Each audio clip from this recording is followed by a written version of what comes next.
but soon he will learn manners.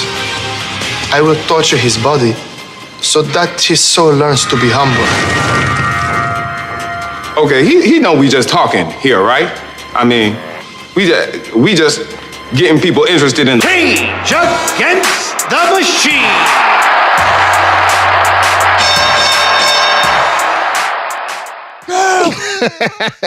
Right? Do you? I mean, he had me tripping. I was like, wow. I didn't know Eddie Murphy was like remember when back in ancient Egypt. Remember when that music video released? Oh, yeah. And everybody literally waited at home because it all played on all the stations all at once. Yeah. It was like he had that power. Like he could do that. LL Cool J could do that. I remember like do you remember? When that video was coming out, everybody was like, hey man, that new Michael Jackson video coming out, it's gonna be like a mini movie. Right. Y'all going to see, bruh, I'm gonna be at home. Right. I know y'all wanna play ball, but I'm gonna be at home watching that video. Like, I don't know what y'all gonna be doing. Well, you know, the last time, because your attitude was like the last time he didn't broke up a car and turned into a panther. So what's gonna happen now? Right. Man, he was kind of militant. In case you didn't know, if you haven't tuned in, we are Cage Against the Machine. We are a podcast and multimedia group focused on culture that you might find around things that look like us. Our goal is to get you to figure out how to watch mixed martial arts and UFC. Everything recorded here, engineered, produced, is done by the illustrious, the great super producer, DeShawn Davis, known as Dream. I, myself, SweetMBA, joined by the Dr. J.K. Akins. We are missing some members of the crew. Shout out to D, Infamous Boogie. Shout out to Josh Shia. Shout out to Willie Green. You guys will be listening. Also, special shout out before we start to Mr. Combat Jack himself, Reggie Osei, the godfather of this podcast. I was disappointed to hear the news, but I feel like you're an innovator and you've done some incredible things, and this is just one more challenge you're going to overcome. So just know on behalf of everybody at Cage Against the Machine, we're on your side and we're rooting for you. Indeed. So we'll kick off this evening's festivities. We are going to cover UFC 217, which will be Michael the Count Bisping versus George St. Pierre. What is his? It's been so long. It's been 4 years. Used to be Rush. George. I sure didn't rush into coming back. St. Pierre. His first fight in 4 years. And where's this? Is this card in Canada?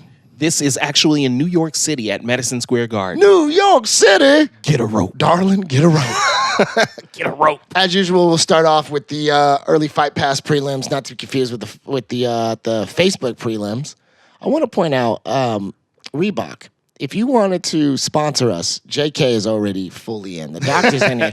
He got your shoes. He got the fight kit. He's ready, Reebok. Let's make it happen. Kicking it off, we have Ayman Zahabi, who is the younger brother of none other than Faraz Zahabi. And if you don't know that name, that is the head of TriStar up in Toronto, which is also known for a basketball team. But we won't mention the rapper it's known for. TriStar is also home to George St. Pierre and Rory McDonald. He will be fighting Ricardo Ramos from Brazil.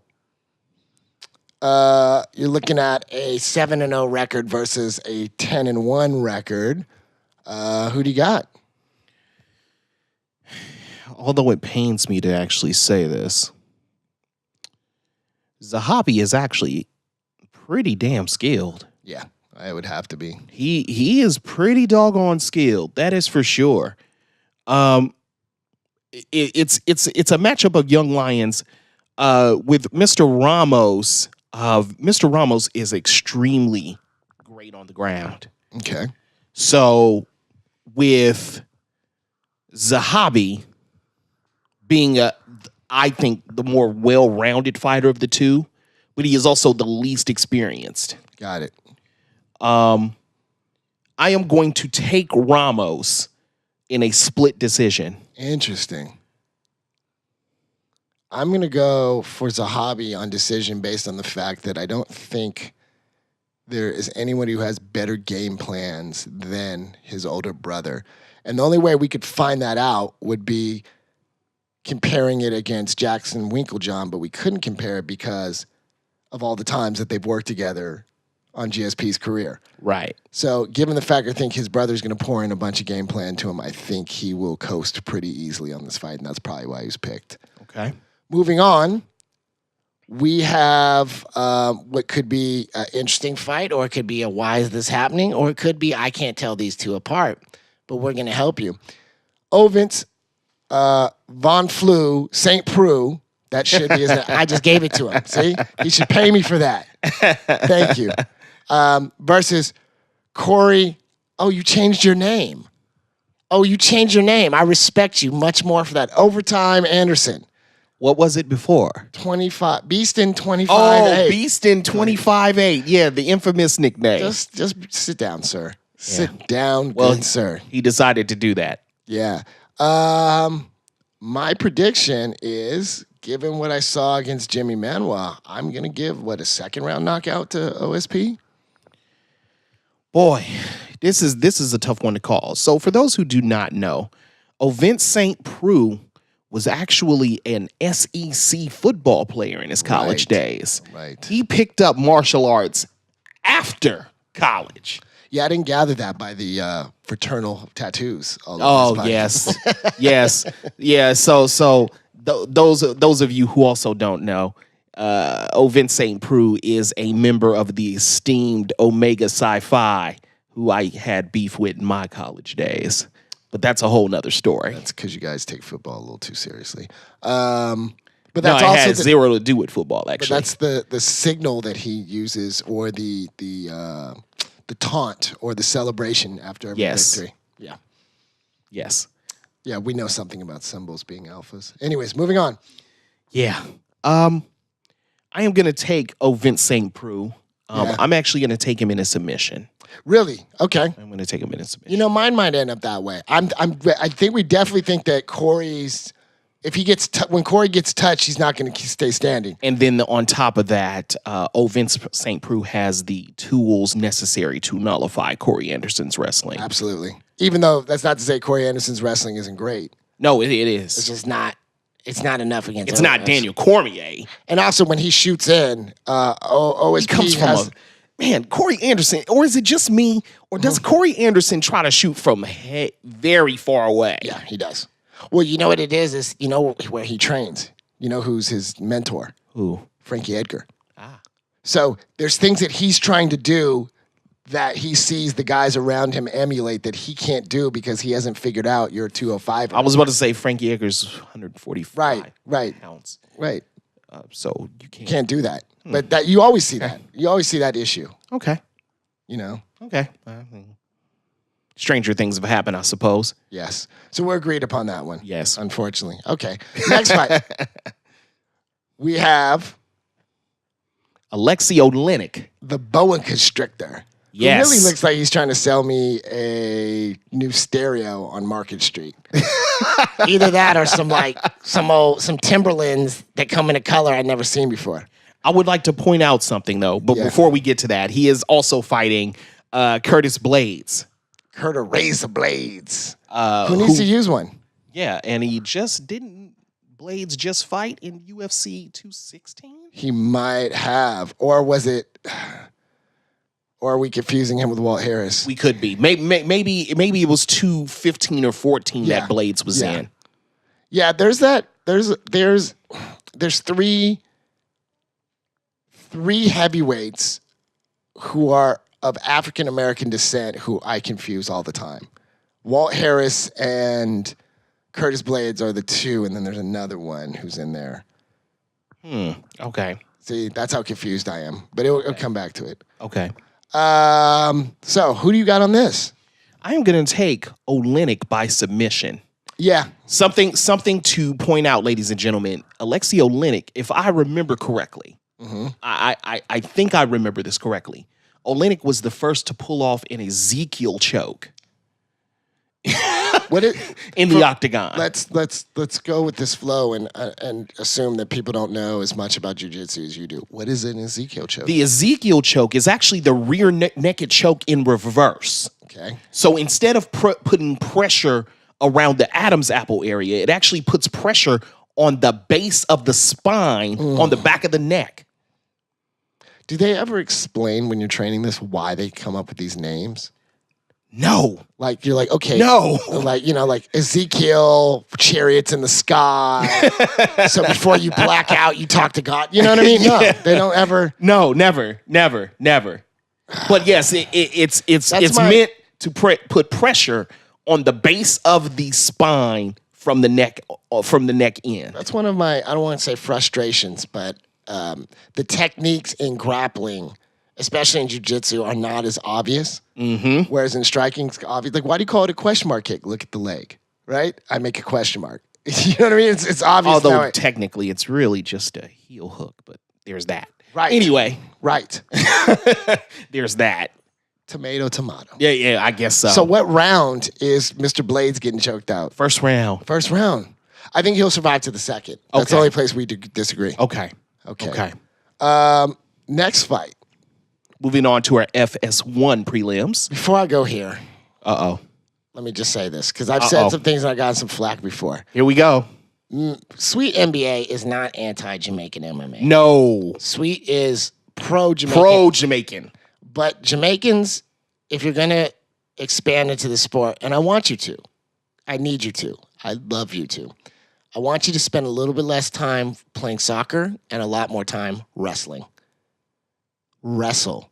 And wrestling doesn't mean, like, the things that you think you're doing to women in nightclubs where you pick them up and throw them on the ground.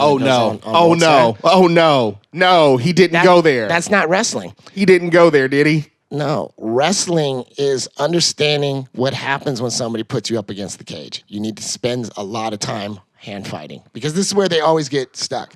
So that being said, we have Randy Rude Boy Brown versus Mickey, I choked out CM Punk Gall. And I choked out Sage Northcutt. Yeah. I feel like Mickey Gall is on this mission. Yeah. To rack up as many names on his ledger as possible. But what is his ledger? I'm glad you see the pattern. What is his ledger made out of? Okay, so his ledger is made out of people who are on the hype train. No, people who are on looking for a fight. He targets anybody who was selected off of looking for a fight. I didn't notice that. Did you catch that? I did not. Look at all the names. Wow. He's almost like the Eminem of, like when Eminem came in, he was like, all the other white rappers are going to get it. So Mickey Gall's like, if you were on looking for a fight like I was, you're going to get it. Wow. Because he's got enough credibility, he could be targeting somebody else, but he went after Randy Brown. Punk was not on there, though. No, but CM Punk got him the contract. He had a name. Yeah, he had a name. Well, he got him a check. I mean, you're on a pay-per-view, right? You get a check. No, I meant CM Punk was a household name with those who, who followed the WWE. But everybody he's gone after since CM Punk, right? So you have, now look at this. It's Sage Northcutt, Randy Brown, right? So that's what he's trying to hunt down. Right. But I also feel like he's trying to stack up these names in order to reach his goal of getting a 170-pound title shot faster. Right. Fair. Now, you try to do this stuff against Tyron Woodley, that's going to be a quick fight. I think once he gets into the top 10, that's a quick fight. There's who's number 10 in 170 right now? Ooh, good question. I would need to take a look back at the rankings again. If we did the fair thing, that's the Brazilian backpack after just losing. Right? Your jiu-jitsu's not his. You're nowhere near him. It's not. So anybody after that, you're in trouble. Everybody in that list, you're in trouble. Maybe he doesn't think so. You could squeak out a decision against Cowboy. Maybe. If Cowboy partied for 3 weeks ahead of time. Maybe. We'll see. So Randy Brown versus Mickey Gall. Can Randy Brown's hands keep the inevitable takedown from Mickey Gall at bay? Not only is this answer to this question no, it's more like a hell no. Okay, fair. This is going to be quick. I feel like Mickey Gall is actually going to look to pressure against the cage first. Yeah. Yep. He's going to look to pressure against the cage first and try to pin Randy Brown up against the cage while dragging him to the ground to make sure that he can't use any sweeps and he has limited space to try to get out of being on the bottom. Now, in his defense, I know for a fact that Randy Brown has been spending a lot of time at Renzo Gracie School in New York. Okay. So I give him credit there. That's good. Yeah. That's a good thing. That is a good thing. Because that's definitely a person to learn from. But at this level. Maybe a little too late. Yeah. We'll see. All right. Our next fight. Oof, that last name. And I don't even know if I should try because, you know, here's the hard part. You didn't even give us a picture. Michael Lord. Your guess is good as mine last name. Straight out of Poland. Versus Ilan Kutaleba. the Hulk. From Moldova, no less. Where is Moldova? Moldova is actually just south of Poland. Sounds like oh, wow. It was actually a part of the USSR Empire Got it. prior. Wow, so it's beef. So it's literally right near Latvia. This is beef. Okay. Wow. Moldova. It sounds like one of the last malt liquors ever to be created. You know what I mean? Like, I think you're thinking of right? Modelo. No, that's what now. The beer. It could be St. Ides. Could be Schlitz or what's this new one? Moldova. It's like alcoholic energy drink. Yeah, who could you call in this one? They don't give us enough about. I've never seen the Lord. He did do that on purpose, didn't he? Call himself Lord, so you go the Lord fight. Yes. I've never seen that guy versus the Hulk. I mean, man. I have seen Kutaleba fight several times. Right.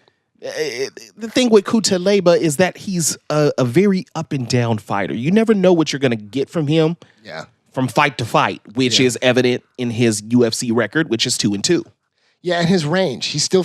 It seems like he's still figuring out how to get right range. Right. He's got the right striking techniques, but he doesn't do them in the right places. Like he's got those really good spinning back fists. Right. But he does them too close, and so they don't have nearly the power they could. Yes. Yes. Sounds accurate.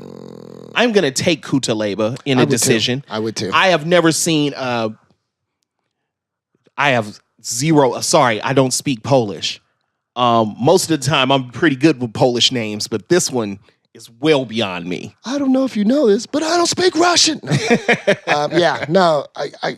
could also see maybe second round TKO for Kutaleba if he can pick him up, take him down, and beat him up. I am gonna take a decision. Okay.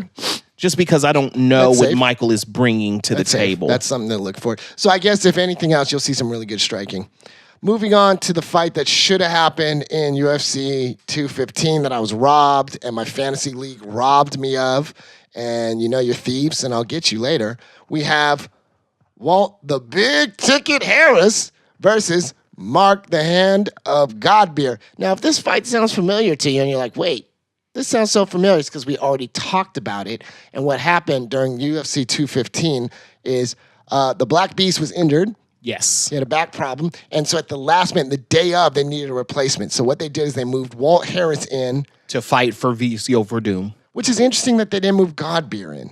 I think Godbeer is the wiser one out of that? Yeah. He knew better. Yeah. He's like, I'm not Walt Verdum. Harris was just looking to. I mean, for him, it was a win-win situation. Right. Because if he loses the fight, which he did, everybody expects it. But if he wins it, it sends him on a stratosphere. And he's impressed the bosses so they understand when they need something, he showed up. Right. And he can ask for that favor. That's why this fight's back on. Absolutely. And I doubt his record is even affected. It was. But technically. But I can't even remember what we said, but I still am going for Godbeer. Because you have to fear people who have the power of beer and God. As we've learned by going to football games in the Midwest. No, oh boy. Okay. Well, with that being said, he might be England is on a tear right now. UK fighters are on the tear right now. So, do you have a different prediction? I am gonna take Walt Harris. I'm gonna take him. Primarily because I personally, I'm just not a believer in God beer. Okay. Personally, I doesn't necessarily I believe in Walt Harris either, because he's using Kevin Garnett's nickname. Got it. But I will take Harris in a decision. So you are Mark agnostic. I am. Got it. I understand. Okay. Moving on. Our last fight of the Fox Sport 1 prelims. This is a very interesting one, even though it has terrible pictures. We have James the Texecutioner Vic versus Irish Joe Duffy. Now, why is this an intriguing fight? You have James Vic, who, if you may remember, came off of John Cocaine Bones Jones' season of The Ultimate Fighter. Correct. Who was a really incredible striker. And then you have Irish Joe Duffy, who is the only person, one of two people to ever hand a submission finish to Sauron. Who, by the way, how hard were you laughing this Saturday? Why would I be laughing, Brett? Well, just the fact that not only was Sauron told that he was not allowed to hang out as be a fourth corner man, but his terrible, terrible sparring partner, who loses and loses and loses. Wonder who that is. Just got dropped with a kick and is considering retirement. So before we continue on with that, yeah, when Artem Lobov came onto the scene, yeah, who was the first to say that he didn't belong there in the first that was place? That was you. But we know why that happens, because the power of Sauron is he can put his Nazgul anywhere. This is interesting. They've been trying to build up Irish Joe Duffy for a while because they put him against Poirier. We know what's going on. We know who they want to fight. They're climbing him through the ranks. It's kind of cool to see that he's actually earning his way through. I don't actually see him getting through James Vic, though. I don't see that happening. I see James Vic possibly knocking this dude out in the second round with a head kick. I completely agree. Yes, this is easy. Can I be just cold for a second? Yes. I can't wait until there's a fighter from North Ireland in the UFC. Yeah. Well, you know why there's not a fighter from North Ireland? Why? Because of the culture of honor that exists there. They have it's really hard to get a country to say, look, violence doesn't solve your problems, and then feed them into MMA. It doesn't work. Good point. I have a number of colleagues and friends who do a lot of work out there. You should see The Foreigner. Yeah, I mean, great film. It's still a place where, I mean, don't get me wrong, wonderful people. Oh, yeah, wonderful people, but still a place where you're more likely to get dragged out into a field and taken out if somebody molests a child than you are to get reported to the police. Right. Right. It's still a culture of we handle our stuff ourselves. Got it. So I don't know that the ecosystem. Okay. After feeling all those bombs and all that stuff for a while. Now to be fair, you're educating me because I didn't know much about North Ireland. So we could definitely have a deep offline combo about it, but it's a very interesting. So I think we're in agreement. James Vic by second round knockout. Yes. We're going to take a short break, and we'll be back in a minute. I am SweetMBA. This is Dr. J.K. Akins. And we are Cage Against the Machine. You better believe it. This is Tyson Griffin. Sean Bunch. Myron the Hitman Smith. Jordan the Juggernaut Powell. Maurício Alonso. Shout out to Cage Against the Machine, MMA Podcast, MMA Fantasy League for you. You Google him right now, because I'm about to Google him. Some Greek yogurt. Just so he could have some yogurt. Yeah. We just took a yogurt break. We don't get any yogurt because we're working on our girlish figures. But our producer had to get some yogurt. We are Cage Against the Machine. Refresher. Sweet yes, MBA. Indeed. And Dr. J.K. Akins. We're going to get into the main... PhD. Yeah. The main event or main card of the evening. Kicking this off, we have Johnny Big Fig Hendricks. Oh, it's big. I see what you did there. Big Fig. I like that. Against Paulo Borrachina. Who famously, where did I see him last? He took out my boy Bang Bose, right? Yes. When he was just doing that weird, I don't know what he was doing that night. Yes. I don't know what he was doing. Maybe he was putting on a show. The scale is undefeated. The scale is... So normally we're here to try to see what our predictions are and what you should look for in a fight. I don't think this is a fight where we're caring about the prediction. What the real question is how many pounds over will Johnny Hendricks be? I'm gonna go at 10. I'm gonna go 10 too. I think he will be on Friday morning, 200 pounds. I do not see him making weight. I'm wondering who will come in to replace him at 185. That is the question. Who needs a 185? I'm pretty fight? sure they're making calls already. They're already like calls. suit up. They're already like suit up. It's gonna be you. Who is that replacement going That's in? a great question. Who is the 185 replacement right now? Who needs that fight? Who's coming off a terrible loss? Is it Daniel Kelly? Is it who is it? You know what I mean? Boy, that's a great question. I wish I knew. Who's cleared for that? It definitely would probably be a guy in the top 10, I would think, that would take the fight.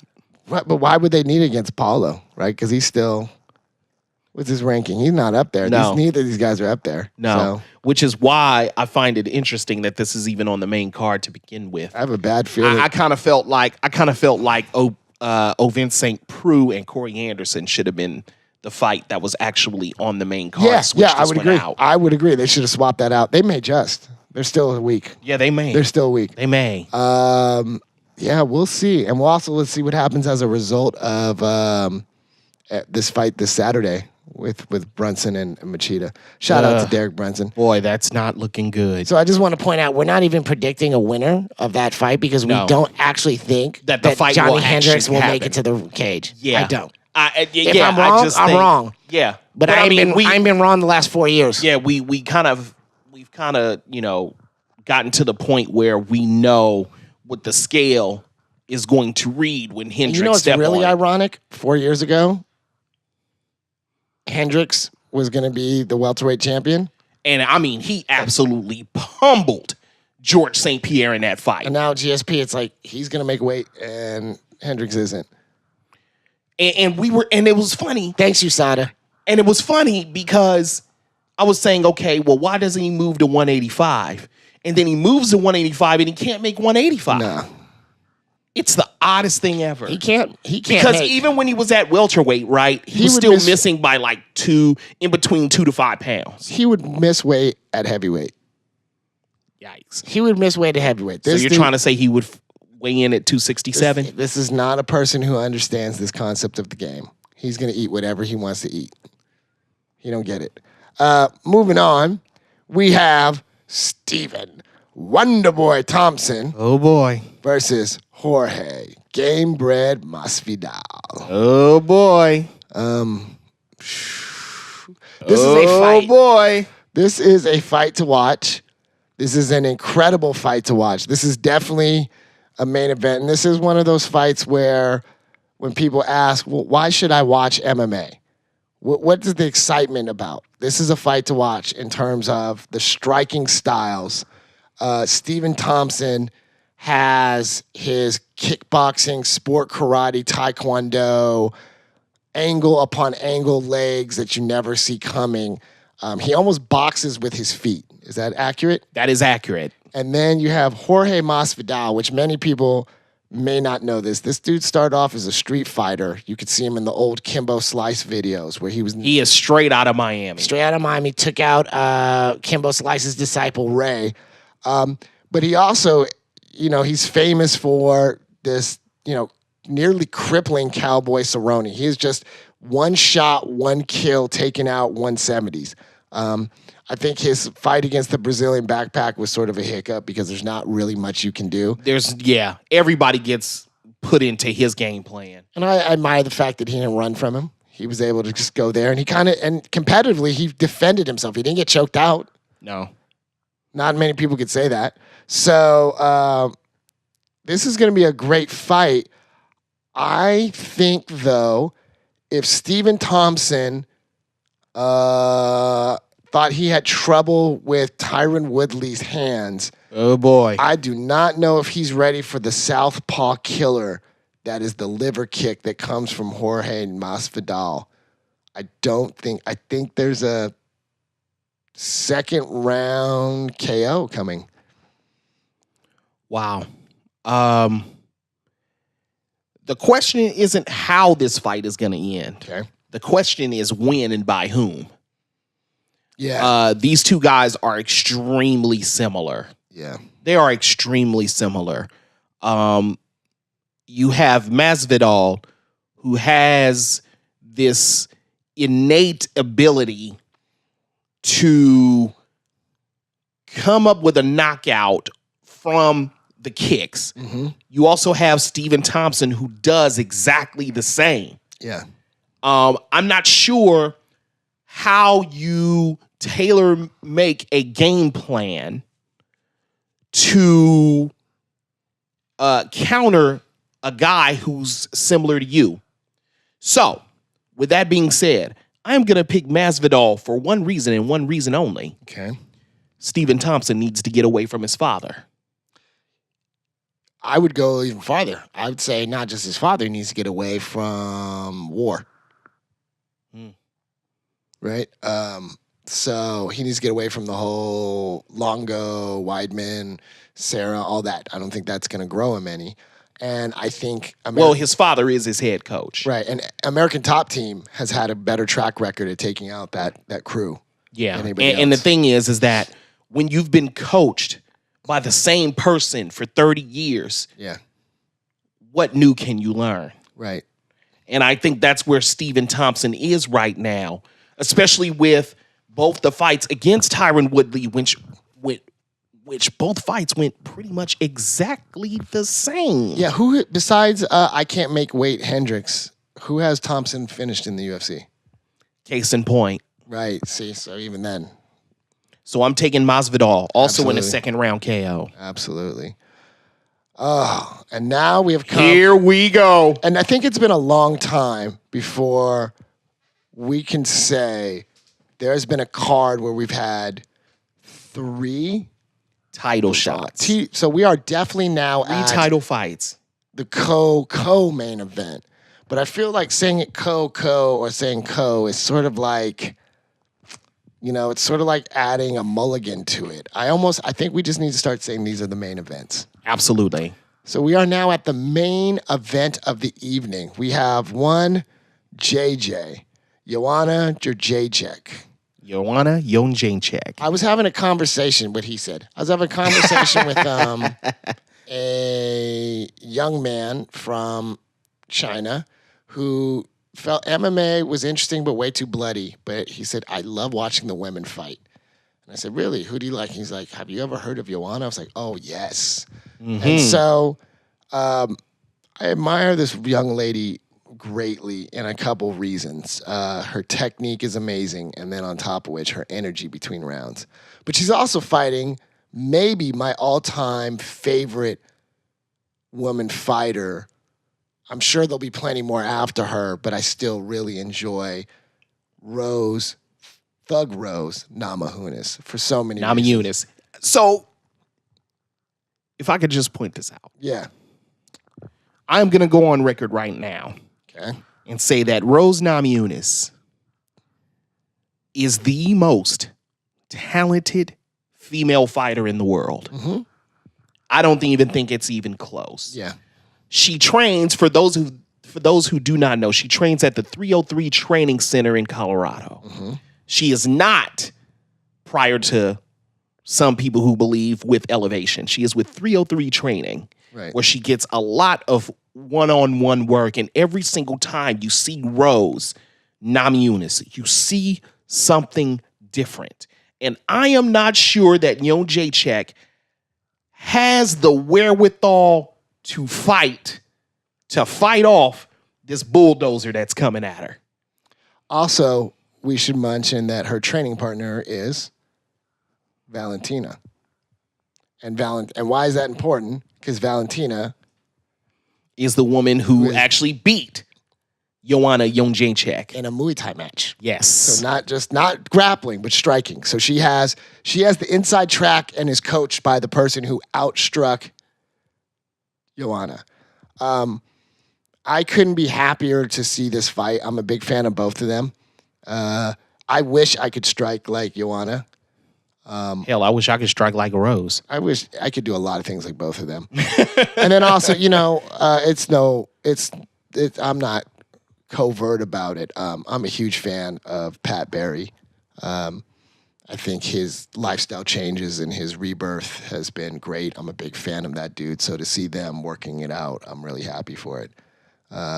So I don't know where this is going to go, but I think my heart would be happy to see Rose win a belt. I am actually going to take Namajunas to win this belt. By submission? I am going to take her by submission in the 3rd round. I was thinking maybe if it was going to happen, it would happen in the 4th. Mm-hmm. The later rounds sound fair because the one thing that we do know is that Jędrzejczyk does tend to run out of gas. And what's interesting is she has more gas than anybody else, though she's fought, right? That's the other interesting thing. Has Rose ever been finished in my memory? No. It's only decisions, right? No. So yeah, man. And Jędrzejczyk doesn't really finish anybody anyway, so there's that. No. So this is gonna be the fight to watch. Definitely. This is probably still the show. Definitely. I actually think this will be the moment that everybody knows who Rose Namajunas is. Absolutely. Our next fight should be dubbed How much D do you want to put in the bag? This is also the $80 haircut fight. This is also the Voodoo Donut fight. Voodoo Donut. This puts the hip in hipster. We have Sacramento's own, not really though, from another place. Actually from Philadelphia, right? No, he's from farther up north. I believe it's Syracuse, maybe? No.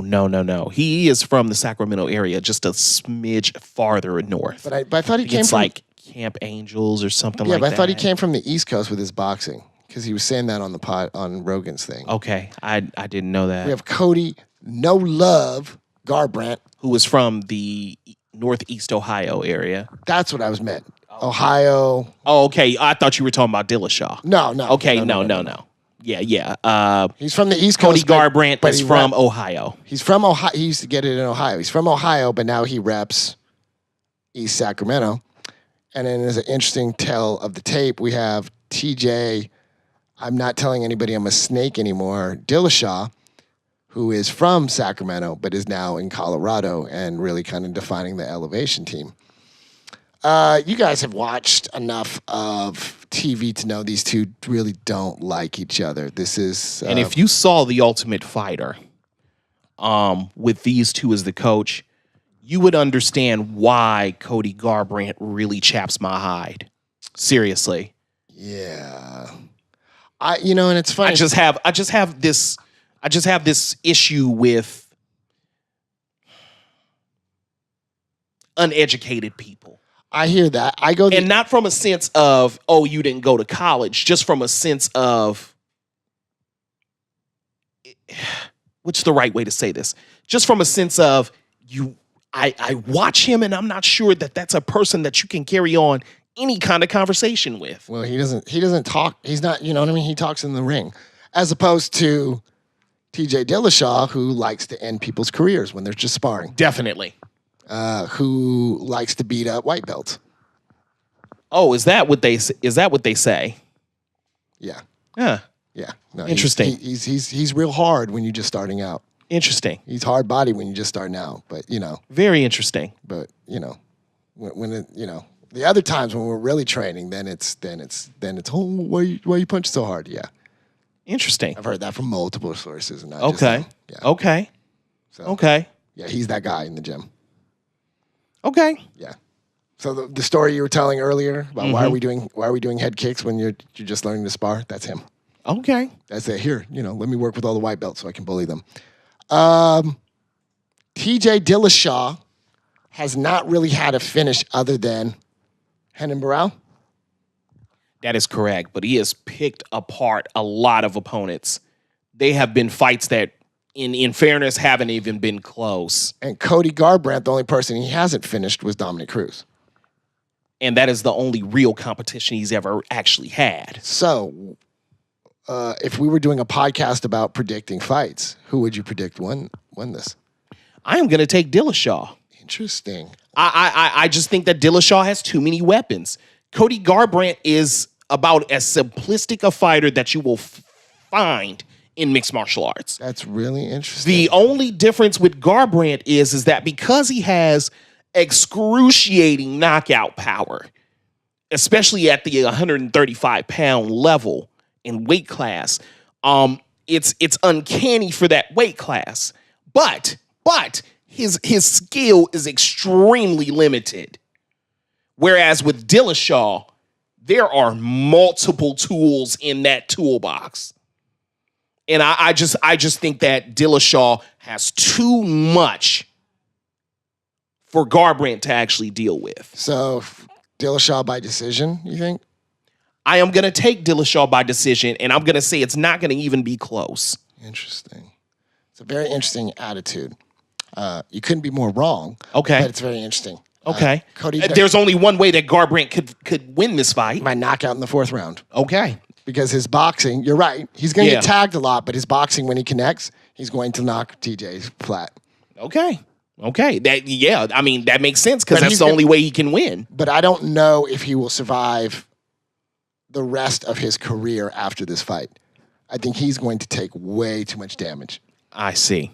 And he's still relatively young. Still too. young, but I mean, he had that one back injury already. Mm-hmm. Right. You know? The spine injury. You're too right. young. You're too young to be having that. And it was in his neck, wasn't it? I'm saying you're way too young to be doing that. Yeah. So that's just he's going to take way too much damage here. We've now made it to the what do you want to call it? Premiere, the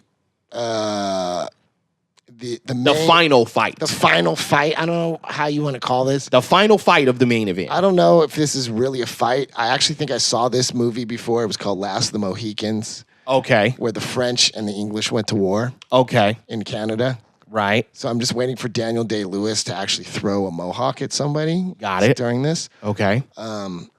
We have Michael the Count Bisping. And he's called the Count because you can count the amount of times he's actually won outside of London, and that's once. And George Yikes. Rush, he ain't rushing back into MMA. St. Pierre's. His first fight in 4 years. And his first fight at 185. Right. He's never fought at 185. Never. That's right. This is going to be ugly. So, how do I describe this? I am not a fan of either, Right. but I only hate one of them. Okay. So it allows me to see opportunities in a different way. If I hated both of them, then I'd be like, I can't help this fight. I believe Michael Bisping has the superior boxing. I think Jason Perillo Agreed. is a tremendous coach who does not get enough mention. And maybe I that agree. actually works for his fighters because I think if he was more known, people would Flock see that, to his flock gym, to him, and they would which is the they'd see his secrets. RCVA gym, right? Right. Which I believe is Ruka. Is that the?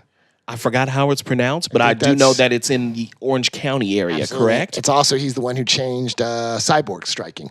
Right. Right. He also was the guy who coached BJ Penn Yes.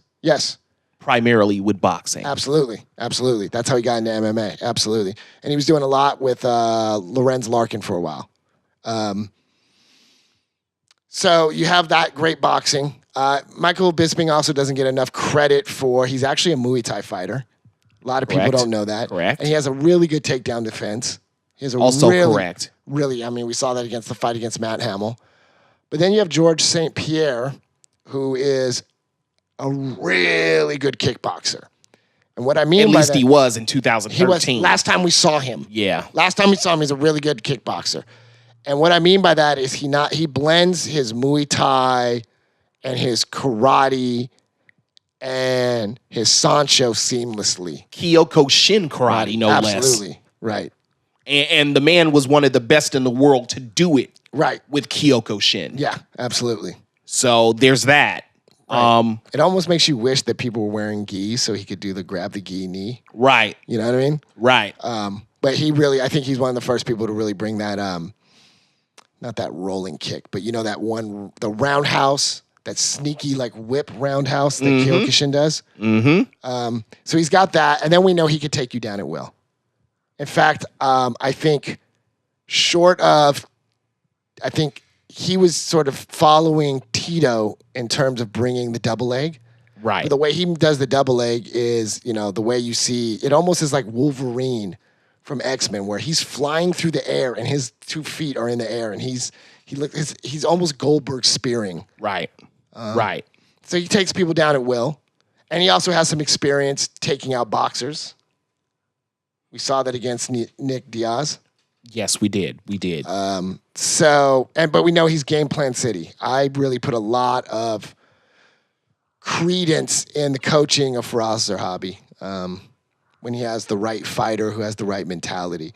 The question here to ask is, of these two barriers, GSP is coming back after a 4-year layoff, and he's at 185. Is he, is this, would a tune-up fight have been served him better? And then we also need to figure out, is GSP gonna be an octagon fighting shape? Right.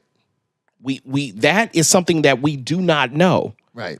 Those are the immediate questions that I have. With that being said, I do not believe that George St. Pierre will win this fight. Interesting. I do not believe that, and as a matter of fact, I believe that Michael Bisping will knock out George St. Pierre in the first round. Wow. I think we're gonna see exactly what Michael Bisping did to Luke Rockhold. Wow, that's ironic. For everybody else that I care about, that's a much better scenario because the other people waiting in the wings, as obviously Robert Whitaker, this fight should have been his in the first place had he not gotten injured. Everybody agrees he's still the champ, right? Then you got Rockhold who's returning. You got Derek Brunson waiting, and you got Romero. So Bisping is a much better fight for any of those guys. If GSP beats Bisping, then I'm really worried. Yeah, it is time to worry if George St. Pierre beats Michael Bisping. That 185 may be locked up for a while. Yeah, but I mean, at that particular point, Robert Whitaker would probably be the first in line anyway. Absolutely. But that would be dependent upon how quickly he recovers from his injury and how quickly he's able to get back to training. Right. We don't know that. Right. Especially with somebody who I fashion myself, a knee injury expert. Yeah. There are many setbacks that can occur. Absolutely. When you're dealing with the type of injury that Robert Whitaker had. Unfortunately, I have many surgery scars on my knees as proof. Right. But with that being said, I don't see a way that George St. Pierre wins this fight. I just don't see it. Takedown after takedown after takedown. But then again, we also need to keep this one other thing in mind. This fight is in New York. Right. So that poses a major problem. And if you have listened to Cage Against the Machine before, you have heard us talk about the problems with the New York State Todd Athletic Commission. Anderson. Yes. And it is New York, so given those rules, somebody might run in with a chair, hit the ref, right? Hit Michael Bisping, roll back out, jump from the top of the octagon. Grab GSP, put him on top of Bisping, right, drop an elbow, right, and run out, and magically the ref wakes back up. Yeah, you never know. Yeah. Yeah, I could see it though, takedown after takedown after takedown, but I think you're going to take a lot of damage doing that. And I think that Michael Bisping is actually game planning for that. Absolutely. Do not be surprised if Michael Bisping clips George St. Pierre with a knee coming in on that double leg. Absolutely. Although I do miss the Superman jab that GSP has. Right. It is nice to see. I think we're kind of in agreement. We'll have to see. It's a pick'em fight at this point. It is a pick'em fight. But I think we both think it's Bisping. Yes. Okay. Yes. And really, that's really just because we don't know who George St. Pierre is right now. We really don't. We have to see. I wish we had a lead-up fight. Absolutely. Well, that was our main event. We're going to take another break, and we'll be back in a moment.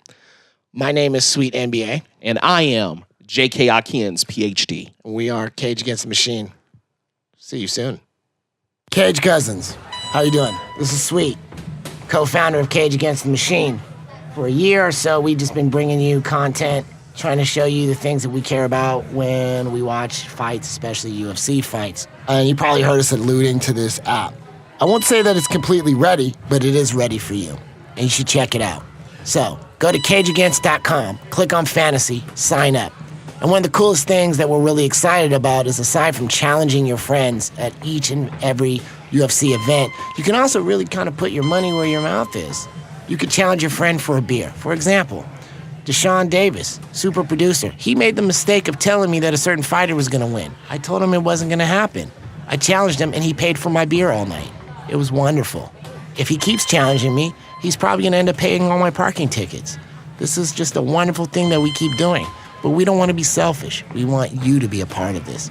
Again, go to cageagainst.com, click on fantasy, sign up for the app, join the conversation. We'll see you soon. And we are black. Yes, we are. And we're back. And this week in Cage Against the Machine news, this Saturday, October 28th. we're not supposed to say the date. Extra P told Kanye never say the date. Oh. But we're going to break those rules. The return of Lyoto Machida against Derek Brunson. Against our favorite Derek Brunson. This will be on Fox Sports 1. This is an exciting fight. Also, my boy Trinaldo. It's like seeing my dad fight. It's great. Yeah. Yeah. So, yeah. Machida post second USADA violation. What right, he's been gone for 2 years, correct? Right. Because they only give you 2 years if you did it once before. Yep. So much for drinking your piss. So much. I wish that Lyoto Machida would take his father's advice and retire. Yes. That's what I wish. Yes.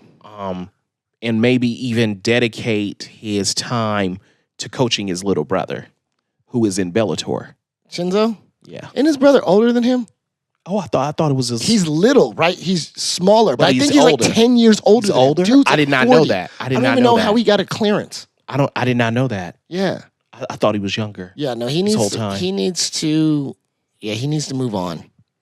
That ship has sailed. Yeah. And I mean, from what I understand, the Machida karate schools are doing very well in Brazil. Of course they are. From what I understand.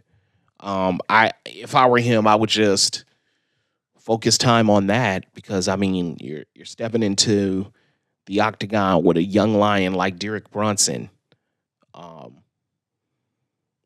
Machida's only hope is to catch Brunson slipping. Right. And I think which he's fully capable of, obviously, because he's probably one of the greatest counter strikers of all time. Right. My hope is that Derek, being a thinking man, understands that it's not time to test the left hand against Machida. Right. It's time to pick him up from the ground and break his back. Right. Right. Give him the old, I'm going to drag you to my corner. Right. Of the octagon. Right. And slam you down over there. Yes. And pin you against the fence. And just, and punch you over and over again repeatedly until you cry. Yeah. So I literally have no idea what Lyoto Machida is trying to accomplish by taking this fight. I think finishing his contract out, I see him Bellator bound. Wow. And it's so funny because we're literally talking about Bellator as if it is literally the minor league to it's UFC. It's become that. I mean, because they're very interested. Danielle said it best. You know, they're really interested in the sensational casual fights, right? Like Godzilla versus Jose Canseco. But they're not they're not interested in actual MMA fighters. Man, because And the marketplace is changing. I read that 216 and 215 had record lows in terms of pay-per-view sales. Yeah, I just wish we had more, information on that, because does that mean it was residential Right. pay-per-view? Does it mean that sports bars are included? Right. Like, what does that mean? I'm sure we could go deep dive on that. I just always feel bad about going after stuff like that. And if we're the only two that care about it. So, Cage Cousins, if you guys actually think this is interesting and you want these fight metrics, we'll go get it for you. We like data. Definitely. But it's kind of dumpster diving if nobody cares. Definitely. I'm just not, and especially because I'm not sure what that means, because those two pay-per-view cards were phenomenal. Yeah. They were phenomenal. But we knew that. I mean, especially the last one was for the fans, but we knew that. But I think, again, we always have to realize in dealing with the masses who don't know nearly as much as they think they know. Right. Again, people are looking for knock 'em out, bleed, die. It just reminds me of that first Spider-Man movie, right? Where it's like, bone saw, and he's like, kill him, right? That's what they're looking for in MMA. Whereas, that's why Sauron is popular. Whereas you and I are like, oh, wow, left, right. Hey, he did this. Wow, what a combo. Wow, what, we see it as chess. Look at that leg kick right there. Right. And we see it as Did you see how that set up the jab? They're looking at where's the blood, So and then here's something. Yes. Just thought about this. Demetrius Johnson has actually been the #1 searched fighter on UFC Fight Pass. Yeah, they just found out about him. They just figured out. But I mean, Cage Against the Machine has been telling you for years that this guy is the GOAT. But you'll figure it out. I still have people arguing with me, of course, trying to tell me that Cocaine Jones right. But is the greatest of all time. But how do we know that since he's been using this whole entire time? But then there's people who argue with us and say that Tony Romo is the greatest quarterback. So oh yeah, that guy. Yeah. So again, we have to appreciate that everybody's allowed their opinion, even when it's completely wrong. Even when it's completely ignorant wrong and misinformed. Yeah. Or uninformed. And one of the most passionate things that we try to do with this is encourage people to take a chance to change their health, their discipline, and their wellness and their mindset by martial arts. Myself, the Good Doctor, most who of the people used to be able to do it. Yeah, it still does, but it doesn't mean you need to test him to see if he does. Right. We're always encouraging people to try martial arts. Absolutely. And so something came across my desk this week that kind of bothered me because and mine. It reminded me of the #1 reason of why people don't sign up at martial arts gyms. A friend of the show who is no slouch, but is also not a black belt in jiu-jitsu, recently moved back to South Florida and was training at American Top Team, which, is a famous gym to the likes of many champions. Tyron Woodley. Absolutely. Amanda Nunes. Right.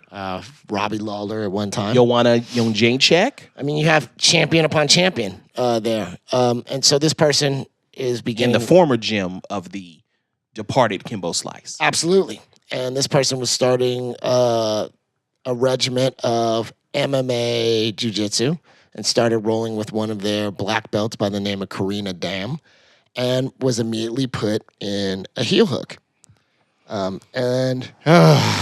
for those who don't know, heel hooks are... Can you describe what a heel hook is? And I'll talk about how it's applied. So, for those of you who watched, because this is probably the easiest way for me to describe this. For those of you who watched the WWE, the heel hook is basically a version of the Kurt Angle, Ken Shamrock ankle lock. Great. Exactly. Or the Scorpion Death Lock that we saw Sting use and Bret the Hitman Hart. Correct. Okay, so it's a version of that. But this one's for real. This is for real. It's really good for street fights. If somebody is trying to take your life and you want to hold them in place while the cops come.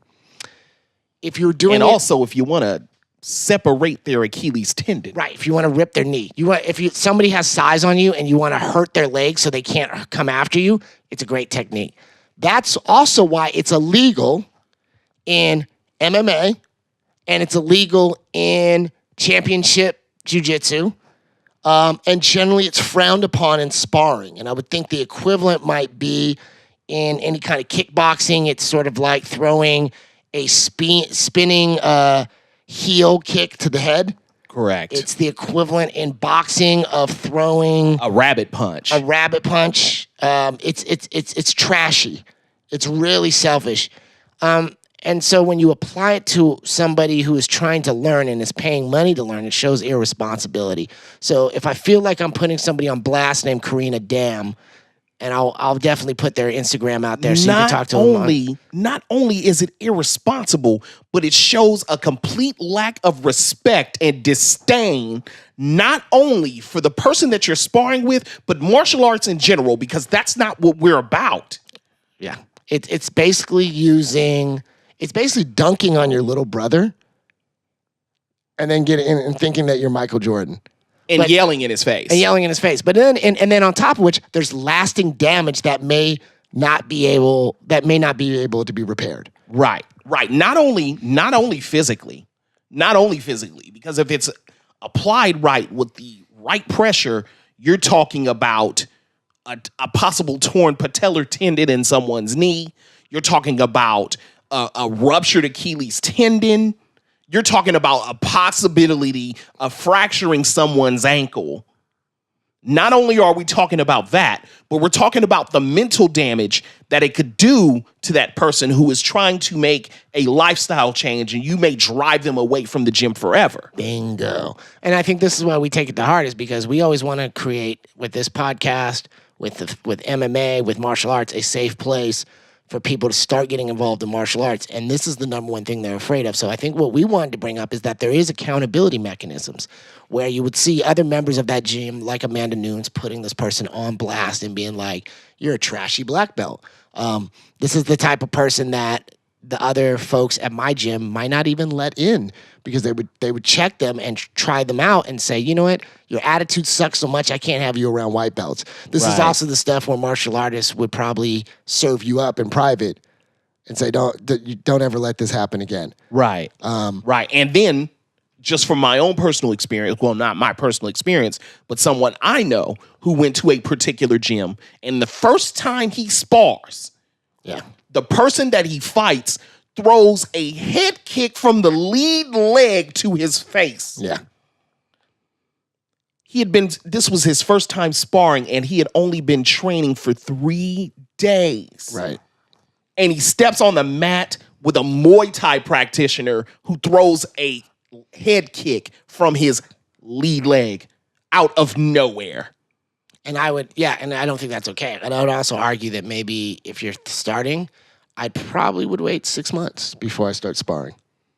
I agree. I would just I agree. would do a bunch of other drills. I agree. 3 days is, but again, I think the community is good and the internet is good for talking about situations like trashy War Machine or Pal Horace or all these other situations. And I think this is one of those where I'm proud to say you see black belt level people self-regulating, saying this behavior is not okay. Right. So I don't know where this is going to go. I've suggested that a GoFundMe campaign get started to help with any hospital bills or anything like that, if that does come to fruition. And here's a question. We'll put a link out. Here's a question. Why in the hell is a black belt rolling with a white belt in the first place? Right. That shouldn't be happening in the first place. That's a great point. I see both arguments to it. If I ran a gym or I was teaching people, okay, and I do train some people, I agree with you. I would not put white belts near black belts. No way. No how. No way. The other argument that I've heard is how else will you learn if you're not learning from the best? Black belt? Right. But that's why, because you have to have you have to put the different categories together, and you have to segment very well and say, this person is training, street fights. This person is training for MMA. This person is just trying to lose 50 pounds. Right. This person over here, they're trying to be able to have the self-esteem. Right. Right. And see, and to that point, right? Like with Brett, with me and you, right? Yeah. There are certain techniques I have taught you. Right. But would I ever roll with you? Probably not. Not only for my safety, but for yours. And that's where I draw the line personally. And that's a whole other debate we'll save for another podcast, which is this argument, and you know where I stand on this, that because it's grappling, it's less violent and it's safer. Okay. Okay. I completely am offended by that argument. But that's a whole other different. There's the thought that, because you're not getting a concussion, then that's okay, right? Well, when I get a concussion, the room spins, and I know I sit out for 6 weeks. Right. When my knee tears, I may not even know that my knee tears until it's all bad. Exactly. So there's a mythology that is built around grappling, especially in jiu-jitsu communities, that because we're doing this and we bowed and we ran around the room together, this is so much safer. Right. And see, and that's the thing is that, obviously, like we talked about earlier with Alessio Olenek, who was the first person to pull off an Ezekiel choke in the octagon. Now, I couldn't imagine an Ezekiel choke being pulled off in an MMA gym where one person's a black belt, the other's a white. Right. That there is something that is just wrong with that to me. Right. Where you're literally putting this person, especially because an Ezekiel choke is so sneaky. Right. To the point where a white belt may not even know that they're in danger. Right. Until it's too late. And that's where my problem is with this. Yeah, I think it's the equivalent of a heel hook is sneaky. Yeah, it is. Which is why Karina Dam has been called out on this. Because it's sneaky and it's dangerous. And it's also, one has to wonder if it was two guys, would it happen? If it was a guy and a girl? Or is it just you had a catty moment? You looked over and you're like, oh, this white belt might be cuter than me. Let me do a heel hook. That's the stuff that scares people away. So I'm glad to see that people are self-regulating. I think it's a trashy move on Karina Dam's part. It's just wrong. But it's flat out wrong. But I think people make mistakes, and the beauty of martial arts is that you have the ability to correct yourself. And that's what it's about, is that something you think you're right for doing may not be the case. That concludes our show for this week. We will see you again in a month for UFC 218. I myself am the SweetMBA. I'm joined by J.K. Akins, PhD. Everything that you hear, recorded, engineered, mixed, mastered, has been brought to you by DeShawn Davis, also known as the Dream Ear. You can check him out and contract services at any time. We'll leave that all in the credits. We'd love to hear from you. We'll post in the normal places. You have any comments, questions, anything you want us to cover in the next podcast, please get involved. Please do.